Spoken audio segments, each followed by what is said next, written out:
nice of you to have us to speak. Committee to Unleash Prosperity. I don't know, we may be unleashing some prosperity here. It's got some today? It's Just might. possible. A pretty good job report.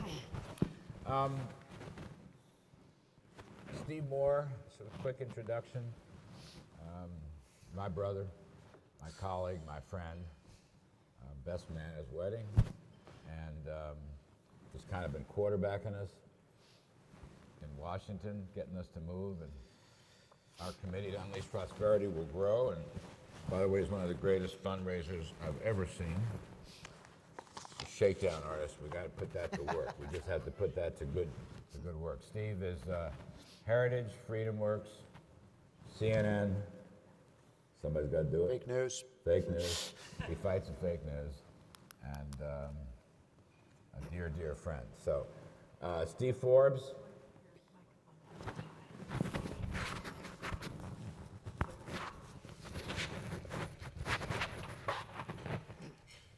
Steve Forbes, also a dear friend.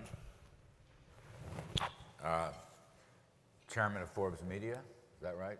Yep. Yeah, Steve Forbes. Two-time presidential candidate. I just want to say a word about that. I don't know, I didn't forget, so I helped him. We all helped him. His policies in 96 and 2000 were terrific economic growth policies. His flat tax is something we still need to be talking about, even though too frequently we don't. And he's been a tremendous spokesman for growth, supply-side growth and freedom for many years on TV and radio and everywhere else, and has written all these books, but I just want to be able to give him a hats off. I thought, to this day, I think we need to write a good book about the presidential campaigns. I don't think that's been done, and the ideas that dominated the presidential campaigns. He ran as an outsider, which made it even better, and the ideas will live on. Art Laffer received the Great Achievement Award last night. He's one of our best friends, one of my best friends. I want to just say two things about Art. I don't want to embarrass him, I don't want to embarrass me, but Steve Moore tweeted last night, congratulations to Art, and had our names on it.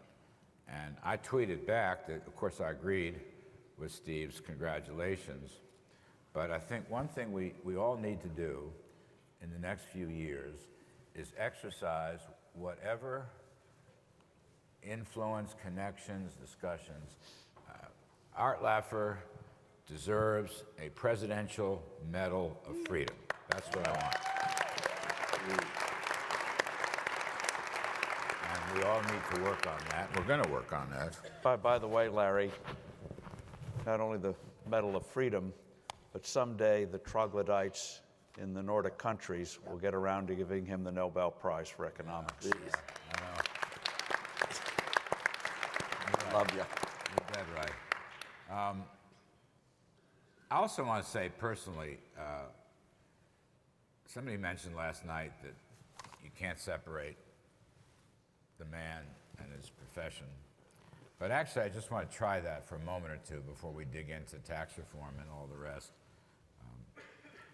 Years ago, a long time ago, actually, 23 years ago, but who's counting?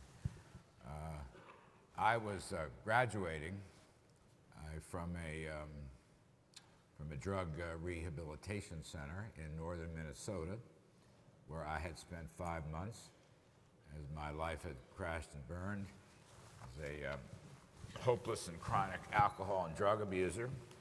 And I went through that program in Minnesota, and it was a great turning point in my life. And I just want to say that as the clock wound down, I was going to leave. I had no idea what I was going to do.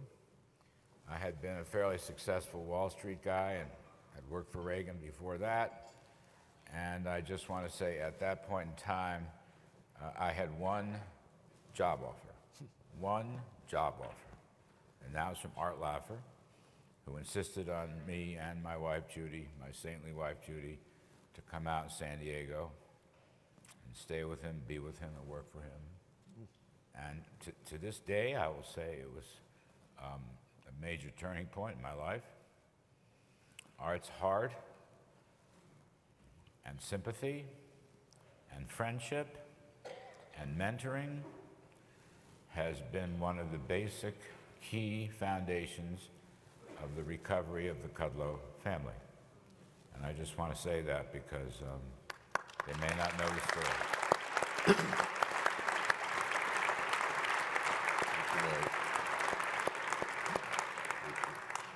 And we talk all the time, and we talk. Steve Moore calls us both pretty much every day. He's got us lobbying individual House members and senators in Washington, D.C. And I'm just going to take credit for Susan Collins. That's all I'm going to do. He's going to vote for the bill. I hope. All right. I want all these guys to weigh in on the current situation, say whatever you want to say. And I'm going to begin with our laugher. We're going to get a tax cut. Is it the right tax cut? Is it a tax cut that's going to promote substantially more growth and prosperity and jobs and wages? Could we have done better on the tax cut? Maybe those are the generic questions for all of us. Art, why don't you lead us off? Can I just respond for a second to you, Larry? There's an old saw that says, gratitude is the shortest lived of all human emotions.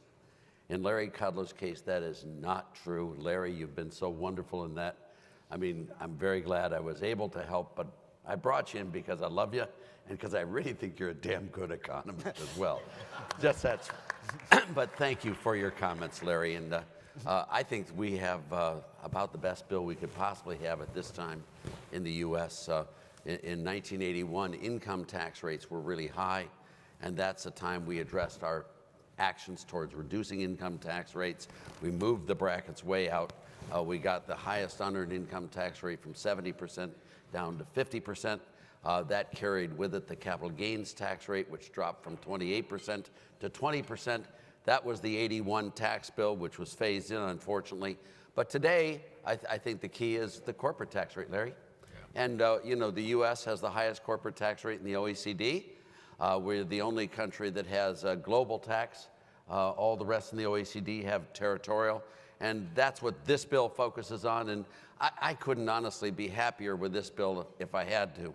It's great. And Larry, I think it's really your work on Trump during the primary. I remember he shouted you out about every half hour, didn't he? It was just really cool. And I think that's the reason why we have this bill, is because of Larry's really hard work in the primary. Well, don't forget Steve Moore. Well, Steve Moore and Steve Forbes Moore as well. But you were the one he shouted out. Yeah. I mean, the rest of us could not stand the embarrassment of having that happen. But I had to swallow hard. I'll agree with that. But Steve Moore and I had to actually go to the meetings in the campaign and argue them down. And some of them did okay. Some of them did better than others. I think they're more or less by the supply side credo. That's probably the president right now talking to Steve.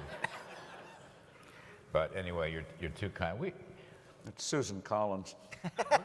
It's my whole, getting wobbly. My whole raison d'etre. I'm going to get Susan Collins. You turned her around. So, Art, let's compare. All right, this bill is called a tax cut and tax reform. This is not like the '86 bill. no, And, not at all. I'm not here to downplay the bill. I agree. We all agree. I think the business side is pretty good. The individual side is not. But we'll get to that at some future point. If you had to, if we had a chance, we didn't really do much on the individual side in the campaign, in truth. We kind of gave that over. Art, and I want to ask all of you this. How could the individual side be improved and become truly a tax reform, pro-growth tax reform? The one bill, I mean, the Senate bill has an amazing individual side tax cut in it. I mean, maybe even two. It has one, it gets rid of the mandate. Right. And that is a big tax cut on people, and they should not have to pay a tax because they don't want to take the government insurance program. They shouldn't. And the other one, I think the SALT deduction is a major improvement in the individual taxes. There's no reason why Tennessee should pay more in taxes per dollar of income than, let's say, New York or Connecticut or Minnesota. So I think those are improvements. But you got to remember this tax cut in context. In context, I think this tax bill is better than the 81 tax, the IRTA. I think it's better than that. We had to wait until 1986, until the boom had really shown itself, and so everyone was on board to get a far better bill, which is 86, which is really a tax reform. But Larry, I think this bill as a tax cut bill is about as good as we could have possibly imagined getting at this stage in this administration and the politics of the U.S. Steve Forbes, you undoubtedly heard Arthur's hedges as he was going along in this, and I thought maybe you would lay out a Forbesian critique of the current bill. Critique. One doesn't critique God.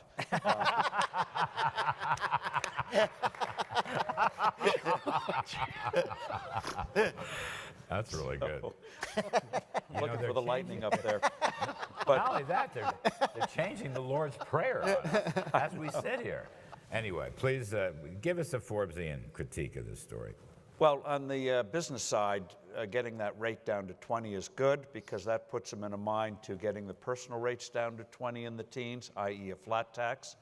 I hope on the pass-throughs, what they call S-corps, partnerships, LLCs, and the like, which is most of American businesses, they stop making this thing hopelessly complicated that nobody understands. Just put a low rate in there. If there's a problem, fix it later. Just make it low for everybody. They say, well, lawyers will get a break, doctors will get a break. Lawyers, well, they don't need breaks, but they need to be broken, but some of them. But what they have against doctors and architects, I don't know. So just make it clean, make it clean. And on the overseas repatriation of monies, they've made it very convoluted, sort of a backdoor of BAT, VAT. Again, just make it clean. If you have a problem, you fix it. But it's on the. But I hope they do that. But it's on the personal side that I think, and this is something we're going to come back to tax cuts in the years ahead. Two big things they missed. One is marginal tax rates. They did next to nothing on the personal side.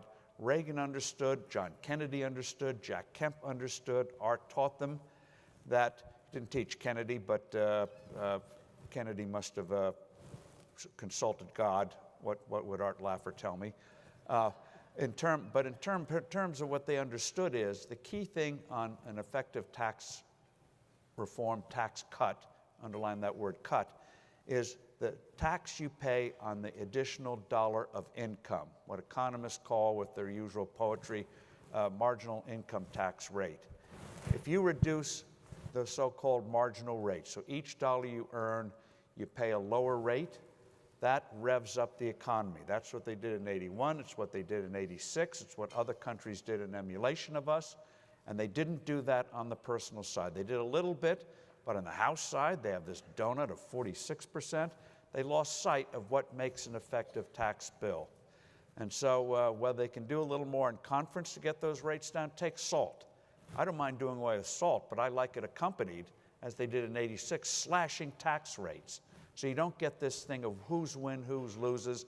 Your middle income, don't use that word middle income, where it depends on what town you live in, which state. It should just be clean across the board. Just do 10%.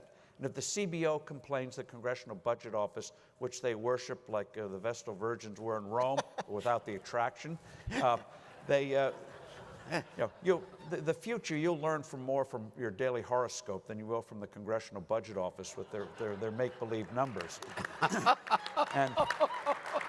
and just do 10% across the board, just so everyone gets it. Amen.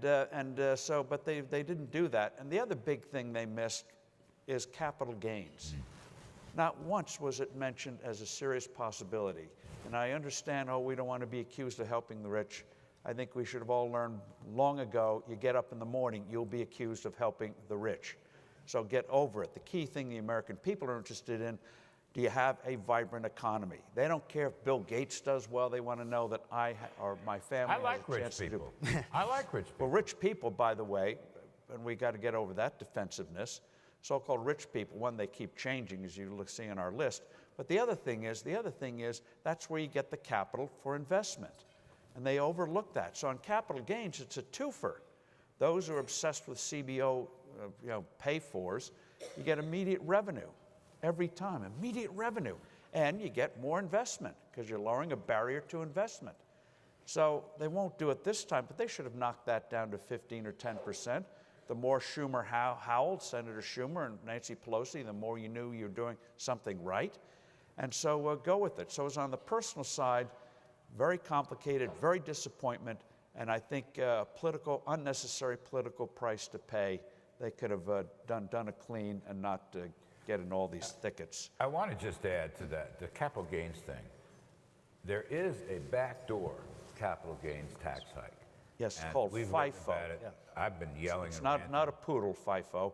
It's a first in, first out, Right. which forces you, if you sell a stock or an asset, to take the lowest price. So if you bought Apple at 50 cents a share 15 years ago and bought some at $100 a share 3 years ago, if you sell a share, you have to take the 50 cent basis instead of the average or the $100 basis.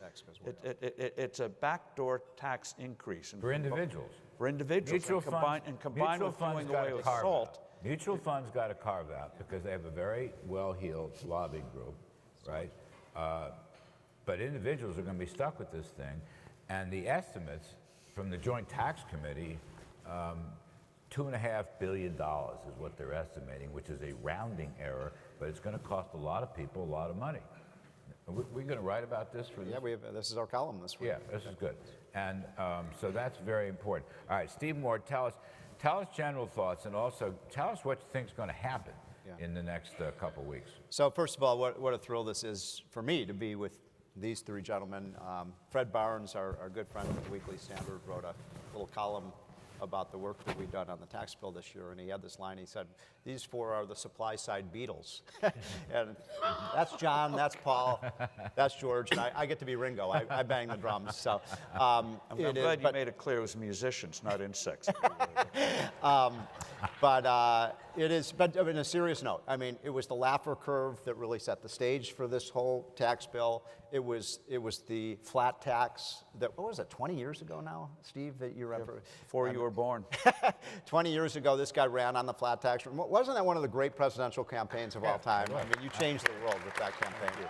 And of course, Larry talks to President Trump all the time, and we did work together on the campaign. And I got to say this, Donald Trump is a guy who believes in this stuff. I mean, he really gets this stuff, and he was the one who almost never went wobbly on the whole thing. And if you had told me, Larry, when we got started, which was just about 2 years ago with Trump on this, that we would have a 20% corporate rate, that's a pretty amazing achievement.